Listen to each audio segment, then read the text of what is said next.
Start करेंगे इस video को जिंदल स्टील के साथ में। तो ये जिंदल स्टील एंड पावर का शेयर है। अब क्या होता है कि कंपनी के Q4 के नंबर्स कल के दिन आए थे। कल के दिन कंपनी की जो अर्निंग्स है वो रिलीज हुई थी और जो कंपनी का नेट प्रॉफिट है वो काफ़ी बुरी तरह से गिरता हुआ हमें देखने को मिला था, क्योंकि कंपनी का जो ऑपरेटिंग प्रॉफिट मार्जिन है वो बुरी तरह से गिरा है। गिरा इसलिए है क्योंकि जो भी स्टील के स्टॉक होते हैं उनमें जो है किसी क्वार्टर में अच्छा खासा प्रॉफिट हो जाता है, क्योंकि स्टील का जो रॉ मटेरियल होता है उसमें उसके दामों में जो है कमी रहती है, तो प्रॉफिट बम्पर प्रॉफिट कंपनी कमाती है। वहीं अगर रॉ मटेरियल स्टील का अगर महंगा हो जाता है तो जो कंपनी के मार्जिन है वो टूट जाते हैं और कभी कभी जो प्रॉफिट है वो लॉस में भी कन्वर्ट हो जाता है। यानी कि जो नंबर्स हैं वो इस तरह से चलते हैं, यानी कि ऊपर नीचे बड़ी गिरावट जो है कंपनी के नंबर्स में हमें देखने को स्टील या मेटल सेक्टर के जितने स्टॉक हैं उनमें मिलती है। वही सेम चीज़ हमें जो है चार्ट पे भी देखने को मिलेगी, यानी कि अगर एक इनसे कंटिन्यूस रैली को जो है अगर हम निकाल दें तो शेयर में जो है लगातार गिरावट जो है देखने को मिली है और अभी भी जो है शेयर में गिरावट देखने को मिल रही है। यहाँ पे क्या है कि डबल टॉप का एक पैटर्न बनता हुआ देखने को मिल रहा है। नंबर्स उस तरह के आए हैं कि शेयर जो है मुझे लगता है डबल टॉप पैटर्न को फॉलो कर सकता है। अगर 521 रुपये की जो सपोर्ट है, यानी कि जो मैंने ब्लू लाइन ड्रॉ की हुई है, अगर ये ब्लू लाइन के नीचे शेयर आता है तो शेयर को आप ये मान के चलिए कि 400 या फिर 400 के नीचे भी जाता हुआ हमें देखने को मिल सकता है। तो कहानी यही है मेटल से रिलेटेड जितने स्टॉक होते हैं कि आप बॉटम में बाई करो और जब आपको एक ऊपर का लेवल मिल जाए तब अपना जो है प्रॉफिट को बुक करो और प्रॉफिट बुक करके जो है उस स्टॉक से जो है एग्जिट करो। तो एक नज़र कंपनी के Q4 की अर्निंग्स पर।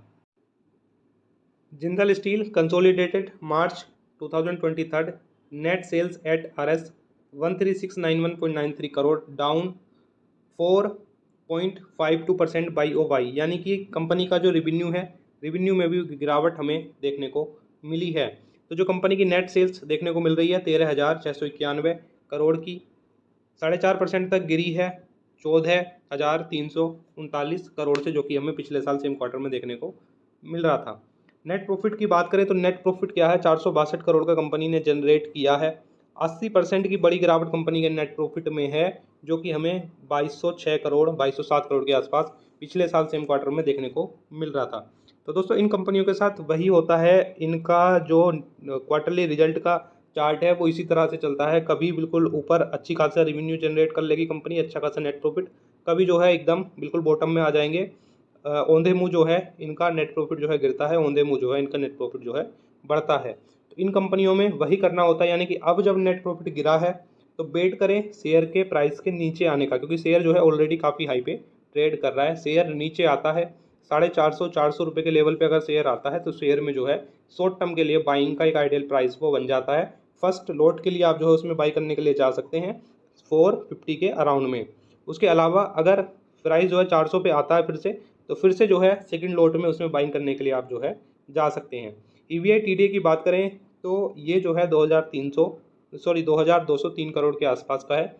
28% ये भी डाउन है 3072 करोड़ से। अर्निंग पर शेयर डिक्रीज हुई है, अर्निंग पर शेयर भी इसकी औंधे मुँह गिरी है।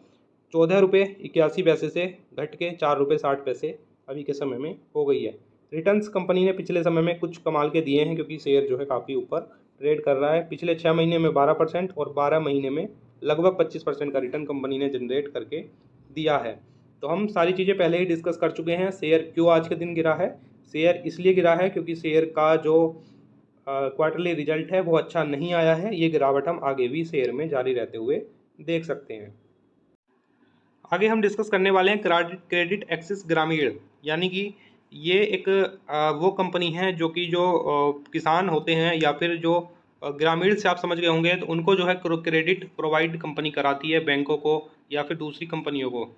अब ये कंपनी क्या है, ये कंपनी लगातार अपने नए हाई बना रही है। हालांकि यहाँ पे जाने के बाद शेयर में थोड़ी गिरावट, थोड़ा करेक्शन, कंसोलिडेशन जोन इसको हम बोल के चल सकते हैं, यानी कि कंसोलिडेशन जोन में जो है सो शेयर कुछ समय तक हमें देखने को मिला था। यानी कि पूरे 2022 से 2023 लगभग एक साल जो है एक कंसोलिडेशन जोन में शेयर हमें देखने को मिला है।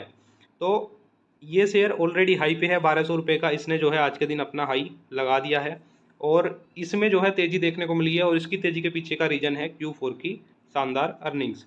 तो कंपनी की अर्निंग्स Q4 की शानदार रही है, जिस वजह से जो है शेयर में तेज़ी भी हमें देखने को मिली है। कंपनी से काफ़ी कम लोग परिचित होंगे, तो जो लोग भी इसमें निवेशक हैं, मैं इस कंपनी में बाई करने की एडवाइस नहीं दूंगा, क्योंकि कंपनी जो है काफ़ी कम मतलब फोकस में रहती है, फोकस में बिल्कुल नहीं रहती कंपनी। न्यूज़ भी आपको इसकी काफ़ी कम सुनने को मिलेगी, तो ऐसी कंपनियों को जो है अवॉइड करें तो ज़्यादा अच्छा है।